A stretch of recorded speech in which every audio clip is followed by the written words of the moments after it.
I am Iron Man.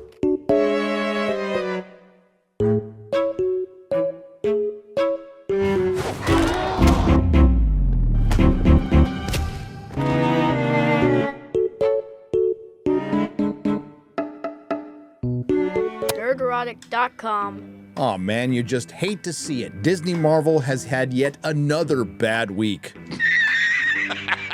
I mean, aside from the parent company's stock continuing to fall, fired Marvel chairman Ike Perlmutter is backing activist investor Nelson Peltz to force his way on the board to force Bob Iger to change or force him out. Disney just got completely roasted by South Park in an episode that's gone insanely viral. There was recently a book written about Marvel airing some of their dirty laundry. The Marvels is projected to be a historic flop. The 3 most recent clips from the Marvels on the Marvel Entertainment YouTube channel are either almost ratioed or ratioed. Then there's that Jonathan Majors trouble. Now, I could be talking about his court case, or I could be talking about his acting.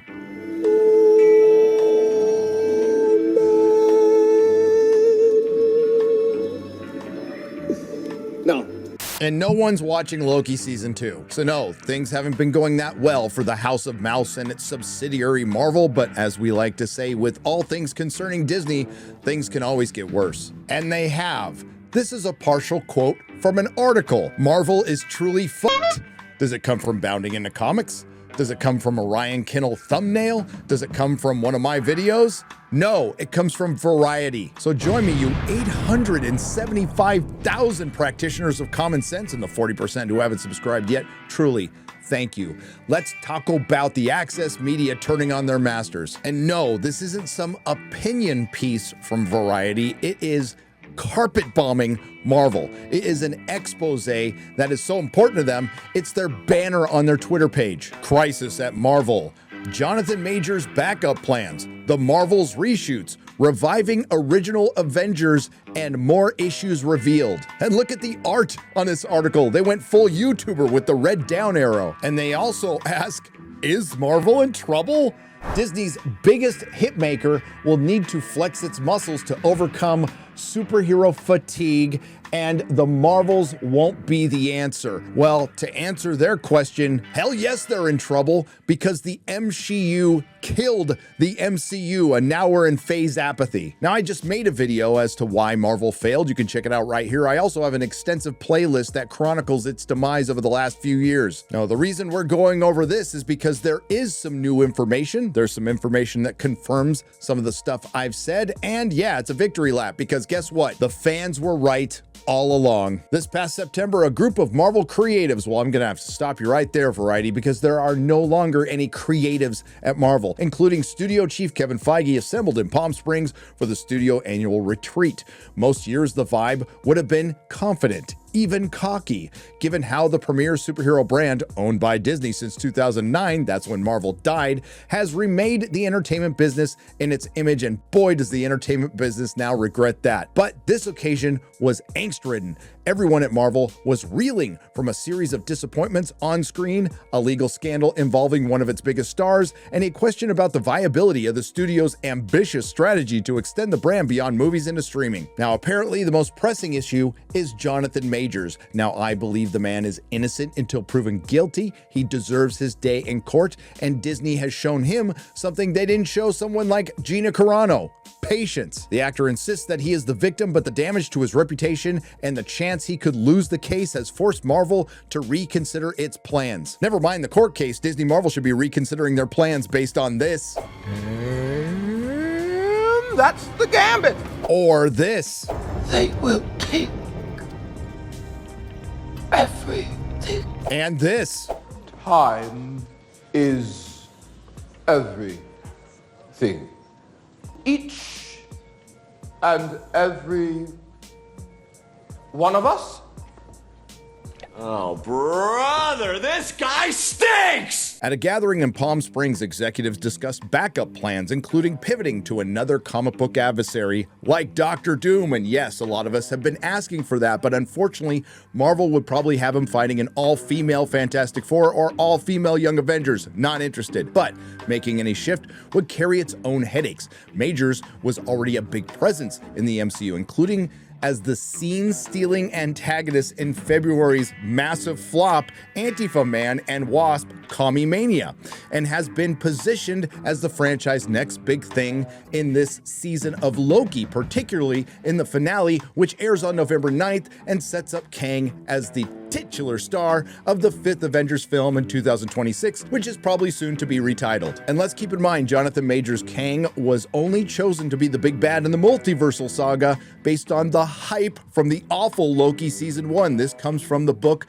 The Reign of Marvel Studios. According to one Marvel source, Kang was not originally intended to be the overarching villain of the multiversal saga. The decision to elevate him to a Thanos-level threat was based on the positive buzz actor Jonathan Majors generated for the role. Marvel is truly fucked with the whole Kang angle, and I might add so much more, says one top deal maker who has seen the final Loki episode, and they haven't had an opportunity to rewrite until very recently because of the WGA strike, but I don't see a path to how they move forward with him. Disney Marvel, just in case you're out there listening, Jonathan Majors' Kang, while being a horrible villain, is the least of your problems. Beyond the bad press for Majors, the brain trust at Marvel is also grappling with the November release of The Marvels, a sequel to the 2019 blockbuster Captain Marvel, where Captain Marvel was demoted in her own sequel that has been plagued with lengthy reshoots and now appears likely to underwhelm at the box office, and we just happen to have some news on that. The original domestic opening weekend estimates for The Marvels were between $75 and $80 million. Since then, they have been adjusted down just a little bit to $45 to $50 million. Just a little bit. The Marvel machine was pumping out a lot of sewage. I'm sorry, it said content. Did it get to the point where there was just too much and they were burning people out on superheroes? It's possible. Possible. It's not only possible, it's already happened. Some of us recognize that Marvel would fail when they started the MCU years ago. When they moved away from their core heroes like Captain America, Iron Man, stopped telling good stories about good characters and started pushing a message through identity. As a matter of fact, they unintentionally get to a great example from Wall Street analyst Eric Handler, who covers Disney. The more you do, the tougher it is to maintain quality. Yeah, no shit.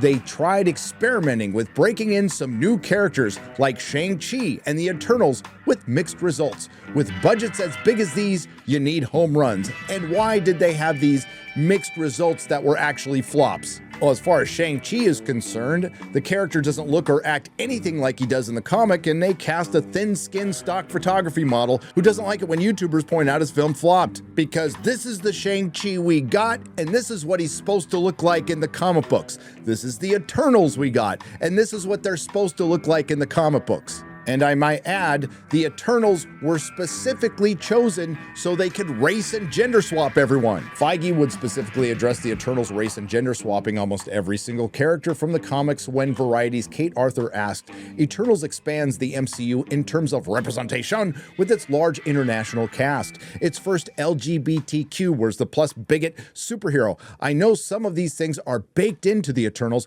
but how many of those expansive ideas came from Chloe? Kevin answered, well, the notion of switching up the genders, sexualities, and ethnicities of the characters from the comics was baked in initially. That was part of what Nate Moore was really advocating for in moving Eternals to the top of our list for us to start working on. In other words, prioritizing the message over a good story. That's going to be a bit of a theme here, and of course, it's something that Variety completely leaves out. The Marvels, which opens in theaters on November 10th, will struggle to get past the infield, at least by Marvel's outsized standards. The movie, which cost $250 million, actually the budget was reported at $270 million a year ago, not counting the reshoots and marketing, and sees Brie Larson reprising her role as Captain Marvel, is tracking to open $75 to $80 million, and now we know it's much lower than that, far below the $185 million Doctor Strange Mom took in domestically in its debut weekend last year. We all know about the extensive problems with the Marvels. Again, Brie Larson was demoted in her own sequel, and then surrounded by a shield of diverse women, the ballooning budget due to the multiple reshoots leading to the multiple delays, but we didn't know this. The eyebrows were raised again when director Nia DaCosta began working on another film while The Marvels was still in post-production. The filmmaker moved to London earlier this year to begin prepping for her Tessa Thompson drama, Hedda. A representative for DaCosta declined to comment. But this is not unusual for Disney Marvel because, as I've told you in previous videos, directors are not hired, they are cast, which was exposed years ago when Lucrecia Martel turned down Black Widow after Marvel told her, "Don't worry about the action scenes. Companies are interested in female filmmakers, but they still think action scenes are for male directors," said the Zama director. I mean, are they wrong? I don't know. I'll report it, you decide. But they aren't wrong here. If you're directing a $250 million movie, it's kind of weird for the director to leave with a few months to go. Now, I reported a couple of months back that The Marvels was the lowest test screened film in the history of the MCU. Some told me that those test screenings never happened. Well, then there's this. Disney employees and their friends and families took the uncharacteristic step of holding a public test screening in Texas. The audience gave the film middling reviews. I think middling is being generous. But not to worry, because Disney Marvel is saved thanks to the genius intellect of the Disney marketing department. Call this a Hail Mary, but I think it just might work. A cat live stream.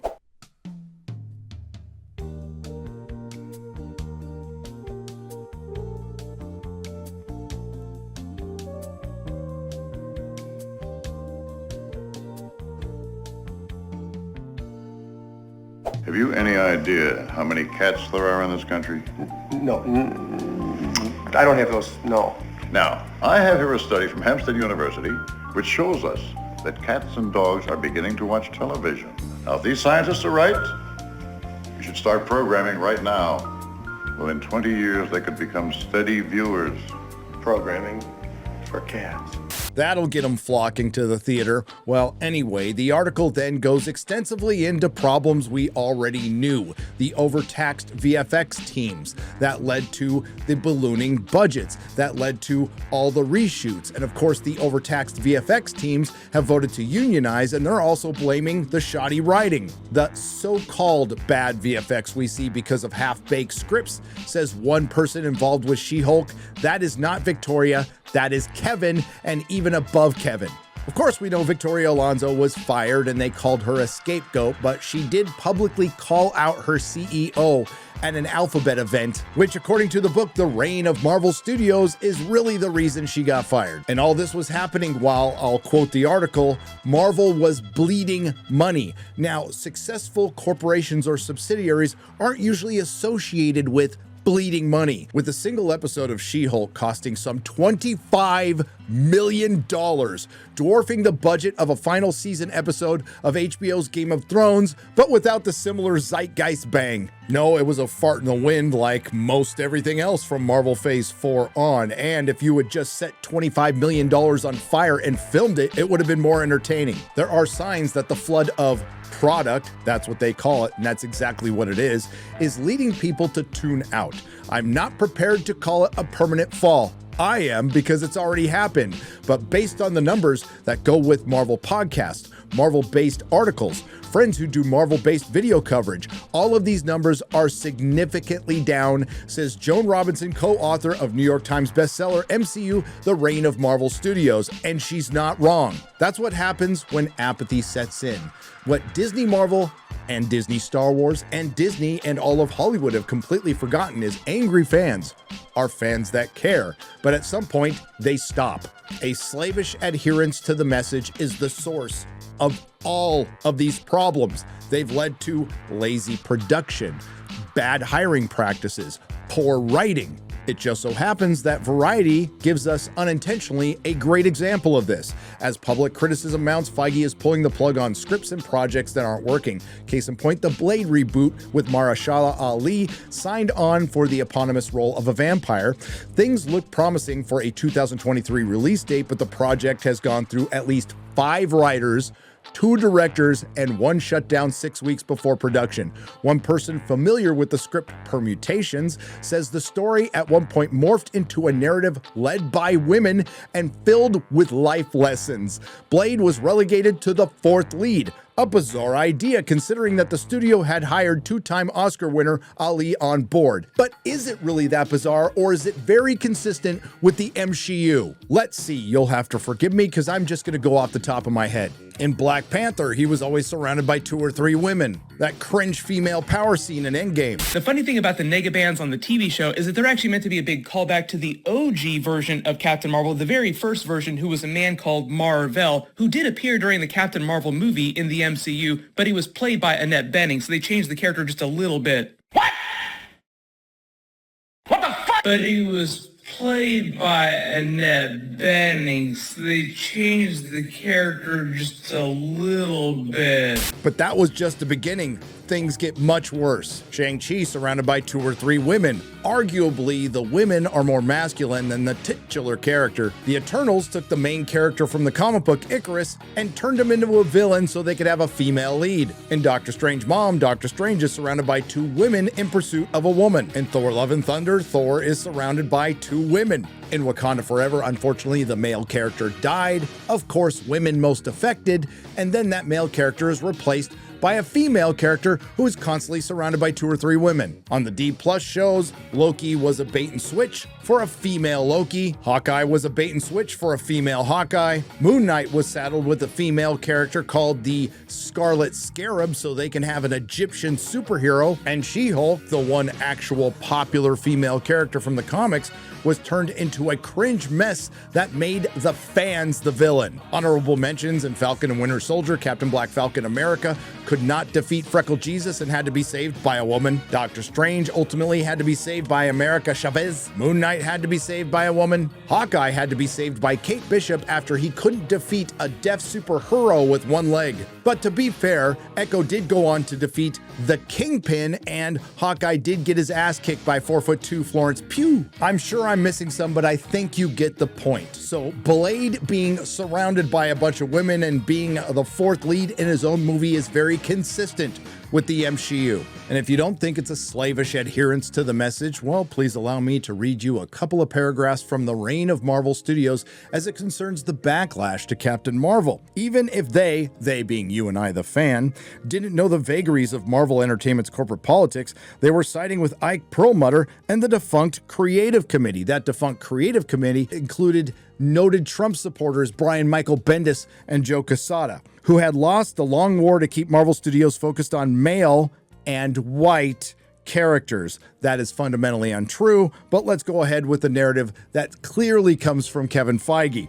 Marvel Studios under Feige and Alonso and other leaders recognized that its audience was the hundreds of millions of people, almost half of them women, according to a 2021 poll by Morning Consult. I'm glad that somebody actually paid a company to determine that half of your potential audience on planet Earth is half the population. Genius. Who love the MCU? Not a small but vocal coterie of cranks and trolls who campaigned against MCU movies with prominent female characters like the Eternals and Black Widow, both which flopped in 2021 as representing the decline of Marvel and the rise of the MCU. But you have heard of me. So I'll ask the question, if the MCU isn't a thing, why is it getting mentioned in this book? Sounds to me like Kevin Feige got a hold of the Panderstone. The studio made movies starring women and people of color with increasing frequency, and in the 2022 TV show She-Hulk Attorney at Law, Marvel even had a hero, Jen Walters, battle her male online critics. And how did that work out for her, and how is that working out for Marvel right now? And now it's all falling apart just like we said it would, and this is leading to absolute Disney Marvel desperation. Sources say there have been talks to bring back the original gang for an Avengers movie. This would include reviving Robert Downey Jr.'s Iron Man and Scarlett Johansson's Black Widow. By the way, Scarlett Johansson has said in the past that she would never come back. We'll have to see, both of whom were killed off in Endgame. Again, this is obvious desperation because it will not fix the overall problem. Sure, if you get the gang back together for one more movie, it will do well, but it will simply be a gimmick, a stopgap, a band-aid, but the Marvel Cinematic Universe is still dead. And yes, there's Deadpool 3 out there, which is probably going to get delayed a year, and who knows if that's going to be good. They could reboot the Fantastic Four, but we all know instead of looking like this, it'll look like this. And then there is a sentence in this article that gives us reason to not be that excited about the X-Men. The Fox editions give Feige an opportunity to reimagine the X-Men franchise. The article ends by stating writing the Marvel obituary would be ill-advised. And that statement is completely wrong. This would be the perfect time to start writing Marvel's obituary, and many are starting to do that. You've noticed that the Access Media has smelled blood in the water, and it's now safe to criticize Disney. Turns out what was ill-advised was giving Kevin Feige complete control of everything at Marvel. I'll remind you that Kevin Feige has been in complete control of Marvel since 2019, 2020. That includes merchandising, publishing, and Marvel Studios, and they've all gone downhill. I'd say it was ill-advised to bypass great storytelling from the past to get to the more modern books that prioritize identity over character and message over story. I would say it was ill-advised to get rid of your core characters and replace them with a bunch of people nobody cares about. I would say it was ill-advised to alienate your fan base and then make an enemy of them, especially when they were right all along. And now the Access Media is piling on, and they're not just late to the party. The maid already showed up, cleaned up, took home all the drugs and alcohol. The parents came back home, sold the house, and moved to Nevada. So we are winning. The great correction is happening, and the universe will unfold as it should, but unfortunately we had to lose a lot to get here. Star Wars, Star Trek, Doctor Who, and Marvel. And now Disney Marvel is so desperate they've made a profit out of Joe Rogan. Is the door to Iron Man totally closed? Because I don't believe it is. Oh. You guys can go through time now. You can go, you already opened up that door. Well, let me ask you the question. If I pick the jersey back up and put it on, wouldn't you feel a little bit like, oh, no. crap? No. Oh. Here's what I think. All right. They go through a few semi-lackluster Avengers movies without you. Nerdrotic.com. If you like what you heard, please like, share, and subscribe. If you didn't like what you heard, I thank you for listening this long. I will see you in the next video.